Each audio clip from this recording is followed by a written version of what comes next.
case. So here we're at the gun press making some bullets. Phil's gonna be an instructor and walk us through everything. Alright, so we're loading 9mm. It's an empty case. I don't know what brand. This is a Dillion square deal B loading press. So you start out and normally you tumble the brass in the tumbler. That's just got corncob media in it. Take the top off and show what it looks like inside. You take the top off. Most you can find it online. So when you start out, you gotta check the weight of your powder throw. So what we gotta do is we're gonna deprime it and resize the case. So then when you go down all the way, that does that process. And then we're just gonna do one at a time right now because we gotta check the weight. And then you go up and you push forward. And what that did now is that put a new primer in it. In the bottom there after they popped the old primer up through the bottom. So then we're gonna go up again. Now it's gonna throw the powder. And more than likely it's gonna be right within spec. This machine's pretty calibrated, stays the same. So now you can see it's got a powder charge in it. And then take this, just a little scale, turn it on. Not for medicinal uses either. Yeah, someone in his former life would know what the scale's about. You tear it off, and then we're at 4.7. It's a little heavy because the powder settles in there. I would normally throw in around 4.5 to 4.6. We're at 4.7, so we're pretty close. Close enough that we know that the machine's calibrated for what we need it. And now you can see that already has a new primer in it. So it's also been the case, it's hard to see, but the case has actually been bell mouthed a little bit to take the new bullet from its previous bullet. So yeah, because it's actually, you know, before he forms it, then it actually opens the case up a little bit. Otherwise you couldn't get the new bullet in. We're just going to dump that powder back, and then we're pretty much done with that. So we're going to start over. We'll just do this one case now. Then I'll show how it does a full progression. So now we're just going to kind of skip around. So we already did that. So you never want to deprime a live primer because you can set the primer off. And out goes your fingers. Yeah. So then you're going to go up. Now we got to go up again because we got to throw a new charge of powder in it. So then it goes up. It's going to come down. Here, put it down here. You can kind of see how it's twisting. So this automatically indexes every time you turn it. So you set the new bullet and see how it kind of accepts that now it sits in there? Mm-hmm. So you're going to go up. That seats it. That sets the bullet to, I can't remember. We'll measure it here when we're done. To the overall length. That's one of your measurements you got to check when you start doing this. Because if you don't do the overall length, you can get too high of a pressure. Then if you come in here and look, you can kind of see how this priming system works. When you're repriming, when you're pushing down, it's holding that case and that's sticking that new primer in there. See how that primer sticks up? Mm-hmm. See, that's how it gets that new primer in there when I go up to reseat the new primer. And the last station here crimps it. That just puts a slight taper crimp. 9mm pretty much does all just taper crimp for what I know. And then it kicks it out. So that's how you do one. So now, when you start, this is a progressive press. Oh, that's it. We're going to measure this. I don't know how well my digital... If you're going to do this, if you're going to think about reloading, invest in one of these. They're easy to read. I think you can pick one up for like $50. And you got to use this to measure your overall length. And you can also use it to measure your taper crimp. So the overall length we're running on here is 1.15 inches. And it's throwing about 4.6 grains of powder. Then you can check here, if you look on your base, we're at like 1.38. Then if you go up to the top, this is a tapered cartridge anyways, but you can see we're thinner at the top. I can't remember. So that's, you gotta measure that stuff too, or you'll blow yourself up, or pretty much blow your gun up. So now, we already got one in there. So now, how this machine really gets going faster. And if you're going to reload 9mm or handgun loads, you don't have to. This is made just for pistol. You can buy Dillion. I buy a Dillion because they work. You know, Lee's are, from what I've read, Lee's don't work as good. And these are really consistent. The priming always works on it. I've never had a squib load, or I think I maybe had one malfunction the whole time I've been using it, and that was actually the gun's fault and not the round. So now this is why you want to progress it, because you can do every station at once. So every time you gotta make sure you go all the way up, because that seats that primer rise. You're gonna screw up and you'll get powder everywhere. So then you keep loading. So now it does every station at once.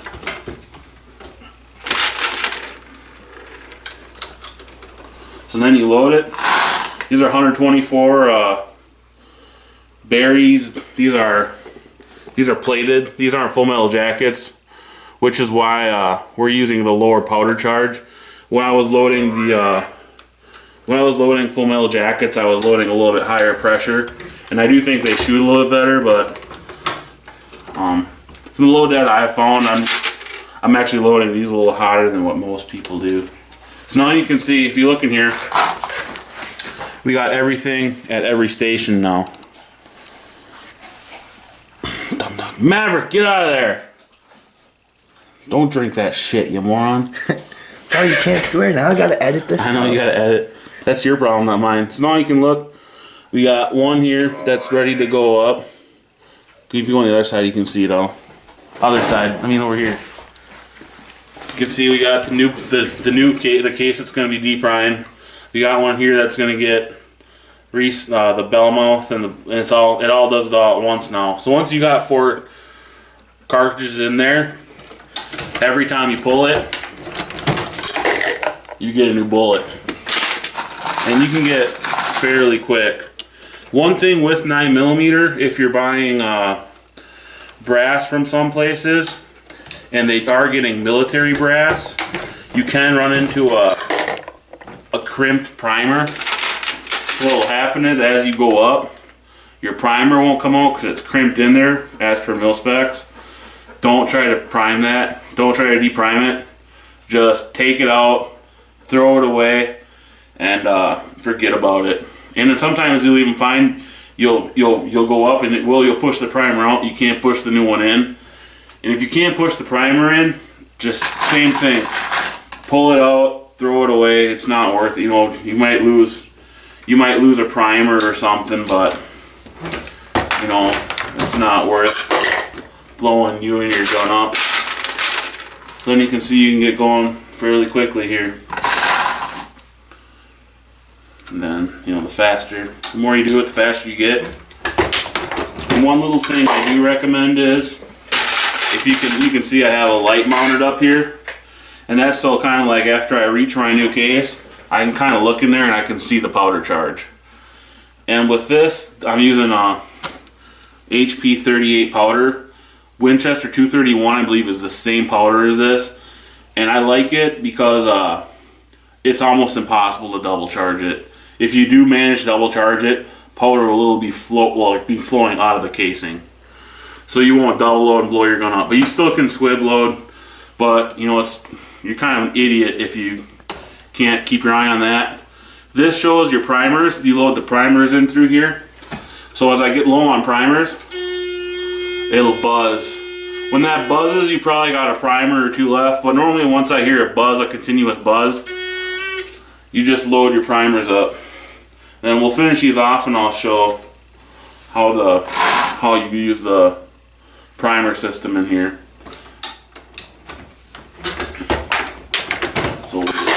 So what's the payout, man? How many can you do in an hour? I can do about I go pretty slow because I'm worried about squib loads and stuff, and I'm pretty new. I've only been doing it for like a little over a year now. Safety first. Yeah, so I mean, you can go. You know, some guys you'll see they'll just sit here and they freaking crank this thing. And that's fine. But I can probably do about 100 an hour, maybe a little more, a little less, depending on the day, how bored I am or how into it I am. So yeah, I mean, then you can see in just explaining to you, you know, right now with 9mm, when I first wanted to reload, it really wasn't worth it. But now 9mm is like at what, 17 bucks a box for 50. Yeah, they're expensive. So right now I'm loading it with what I got. You know, I paid $25 for 250 rounds, and then I got, you know, the thing is, it kind of all, you know, like when you first buy everything, it's going to seem really expensive, but once you have everything invested, and, you know, I got extra primers and stuff. I think primers right now go like 30 bucks for 1,000. So if you divide it all out, I don't know. I think I'm making it for about, I want to say I'm making about 10 bucks per 50, maybe less than that. So we'll take the bullets. The bullets are, you get 250 for $25.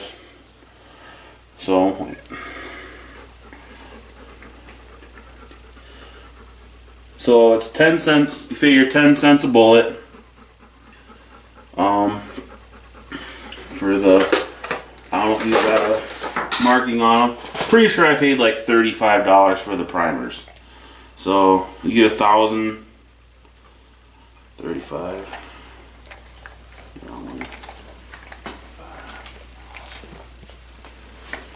So you got 3 cents in the primer, so that's 13 cents. And then I think I was getting it for about, I was getting brass for about 5 cents a case maybe. So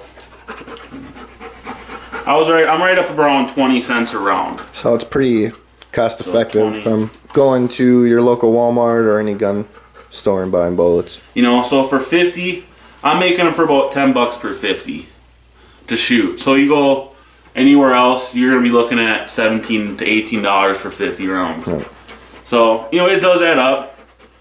And, you know, like when I said when I first started, like you could buy 9mm before the scare. You could buy 9mm for what, 8 bucks for 50? It wasn't worth it, but then the scare happened, and, you know, this is kind of a joint venture between me, Kyle, and his dad. I load the 9, and then we got the dies up here. Here's actually the dies, what the dies kind of look like. This is for the 40, which I haven't even started doing yet because I keep telling Kyle's dad to buy them. That's what deprimes it. You can kind of see, and you know, that's your seating, and that's the powder throw, and you know, all that good stuff. But these are the dies, and these dies don't look anything like the dies you actually get for a different machine. This uses proprietary dies, which means you have to buy Dillion's dies. But if you buy like a Lee or a Hornady, those you can use, or even a Dillion, not the square DLB, but they're like 550, 650 on up. Those all use just regular dies. You can buy the cheaper dies, or you can buy the more expensive Dillion dies. For me, I don't know, to reload rifle and stuff, if you're gonna reload rifle, you kind of gotta know a lot more. You gotta check your head spacing, you gotta measure the cases. It's a lot more involved. So for me, you know, I'd rather just buy factory ammo. But for just shooting 9mm, I'm pretty comfortable with it. And then we'll see here. These are Winchester primers. This is a batch of 100. You buy them in the packs. So you'll see they come in a tray like that. Now I'm just gonna dump like 10 of them here, or like however how many that is. So they're gonna come out like that. And with these, I don't know, I don't have a primer flip tray. I just got some crap I made at sheet metal shop. But I just keep them in line. So you gotta have them all with the shiny side up, or the side up like that. And then this is what you use to pick up the primers. It's got the little cotter pin there. So then normally I'd do 100 at a time. And here, you can see in here. So you just come in here like this. You just pick them up. And it does take a little bit. If you're smart, you can buy these for, I think they're like 15, maybe 15, 20 bucks a pop, which I think is ridiculous for a piece of aluminum with some plastic shit on the end. So then what you do is you pull this out, which is your kind of the depth gauge or whatever the hell you want to call it. Oh, another thing too, if you're gonna reload, you shouldn't do what I do and have shit all over your bench. So you tip it upside down, and they fall in, and they hold in there. Goes the weasel. And then it's got one stuck in there, but oops, shit. Gotta edit all this up. They're sportsmen, they've heard swear words before. So, and then you put this in, that's your gauge. So as you can see, as you go, monkey fucking coconut here. Are they stuck in there? Yeah, they are. Which sucks now because I'm gonna probably have to go through and I might put a primer in upside down now, but I should have stood up and I didn't like I normally do, but so that's it.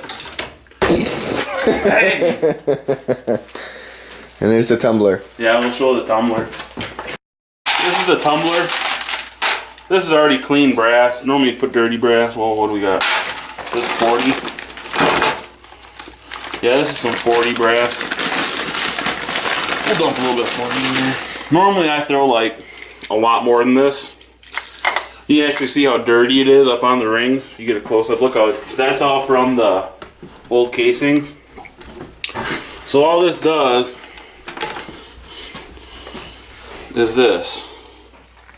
Oh boy. It vibrates and it tumbles it.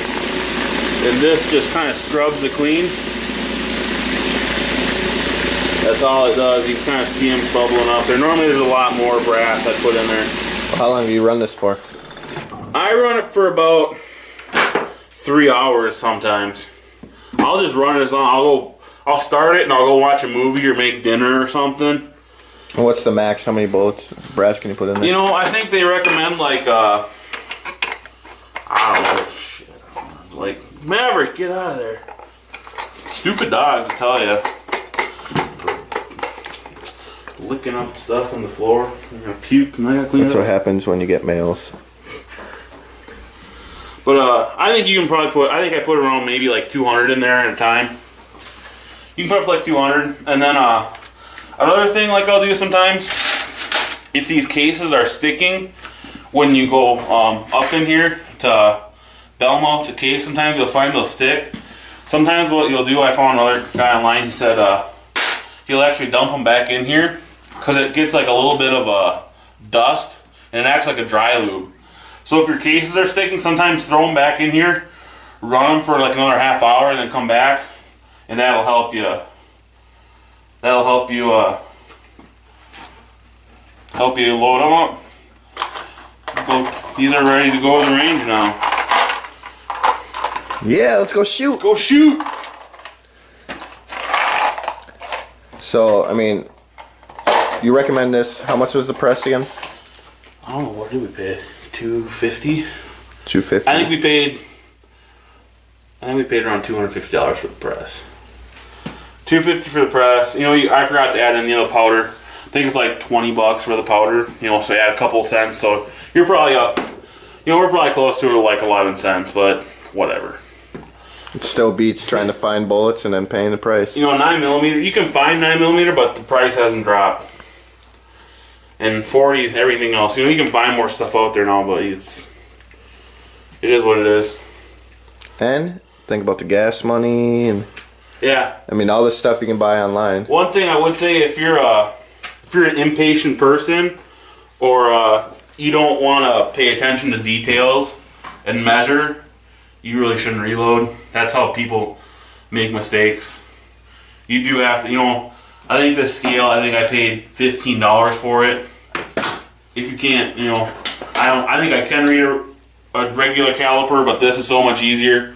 You know, check your measurements is all.